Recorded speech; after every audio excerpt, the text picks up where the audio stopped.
Washington State, Puget Sound, Yes. and standing with my buddy Linda Keith. Linda is a CPA, a wonderful expert, works a lot with bankers. By the way, Linda, tell me what you do and specifically who you work with. I work with banks and primarily community banks, also regional banks, on loan quality, and I work with them to help their lenders say yes to the good loans that are out there.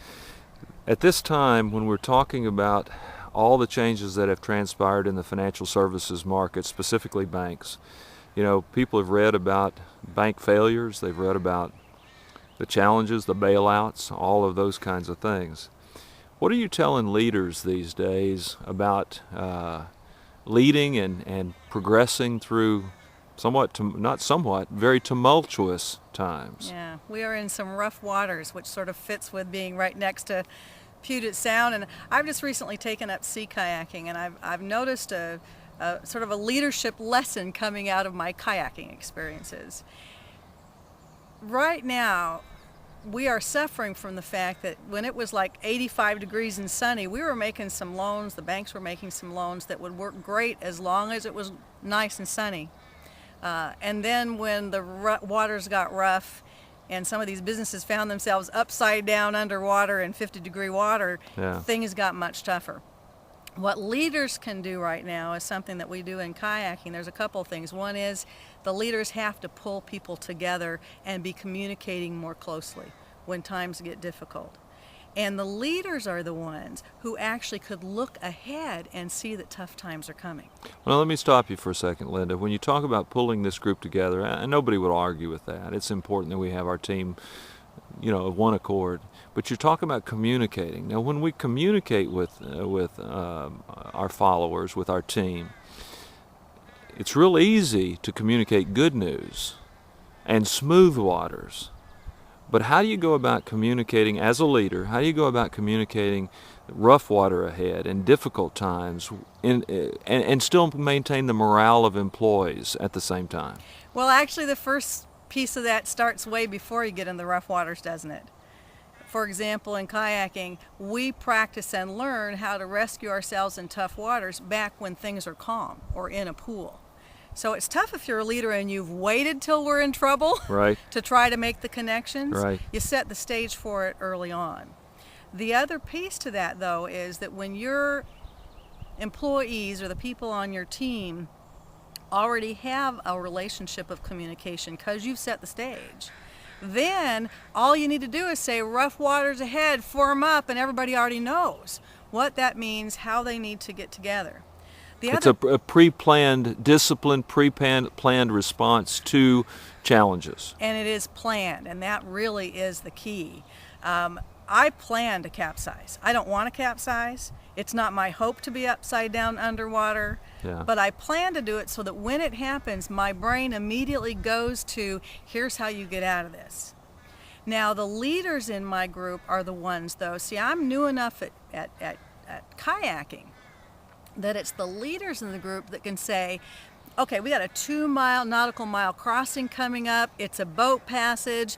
The weather's coming from here. The current's there. This is going to give us two-foot waves. So here's what we need to do. Yeah. Right? I'm not knowledgeable enough to do that, but the leaders are. So the leader's job is really keeping their eye on the bigger picture and then being able to say, based on what I'm seeing coming up, here's what we need to do right now. Yeah. And the inexperienced paddlers, we're having trouble enough just staying in our darn boat. We aren't looking up at the far thing. It's the leaders who are good enough at their paddling skills already that they're able to predict what might be coming. And nobody predicted this, right? Nobody predicted what we're doing now. And yet the best leaders are the ones who are still, they've got their heads up, they're looking out there, and they're making the best decisions possible with the conditions they're finding themselves in. And then, as you say, needing to communicate that to the team so that we all stick together.